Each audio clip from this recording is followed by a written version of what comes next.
बहुत समय पहले की बात है। एक सुंदर सा गांव था सोनपुर नाम का, जो अपने हरियाली खेतों, मीठे पानी की नदी और सीधे साधे लोगों के लिए काफ़ी मशहूर था। मगर उस गांव में दो ऐसी पड़ोसनें रहती थीं जिनका आपसी कभी नहीं बनता था, रीमा और सीमा। रीमा एक सीधी सादी, मेहनती और गरीब औरत थी। उसका छोटा सा कच्चा सा घर था, एक बकरी और दो मुर्गियां ही उसका संसार थीं।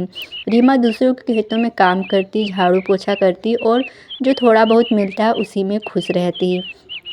वहीं पर सीमा उसके पड़ोसन में रहती थी, जो थोड़ी अमीर थी। उसका पक्का मकान था, एक गाय, एक स्कूटर और सोने की बालियां हर वक्त कानों में चमकती रहती। मगर उसका सबसे बड़ा गहना था उसका अहंकार। एक दिन की बात है, रीमा अपने आंगन में मिट्टी के चूल्हे पर खाना बना रही थी। धुआं थोड़ा ज़्यादा निकला और सीधा जाकर सीमा के आंगन में भर गया। बस फिर क्या, सीमा गुस्से में, ओ रीमा, गरीबी अपने गरीबों जैसे चूल्हे से हमारा घर मत गंदा कर। ये अमीरों की हवेली है, कोई मिट्टी का ढेर नहीं। तो क्या करूँ सीमा, अमीर हो तो आसमान में उड़ो, जमीन पर धुआं तो सबके के हिस्से में आता है। एक दिन रीमा की बकरी गलती से सीमा के फूलों के बाग में घुस गई। सीमा ने तो जैसे युद्ध का ऐलान ही कर दिया। सीमा, तेरी बकरी मेरे गुलाब खाए लिए है, अब तुम उसे 50 रुपये दे। तेरे गुलाब से ज़्यादा मेरी बकरी का दूध कीमती है, समझी।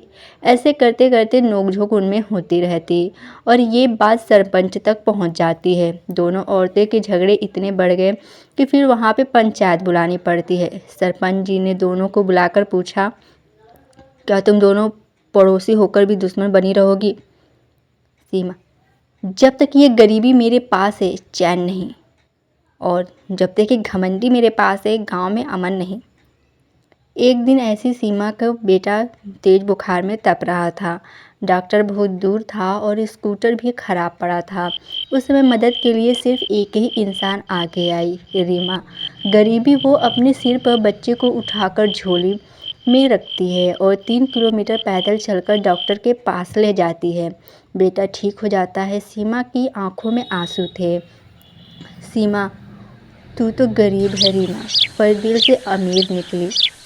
रीमा, हम इंसानियत में पड़ोसी हैं, बाकी सब तो वक्त की बातें हैं ना। अंत में उस दिन के बाद रीमा और सीमा की झगड़ालू पहचान बदल गई। अब गांव में उन्हें कहते थे कि रीमा मददगार और सीमा समझदार।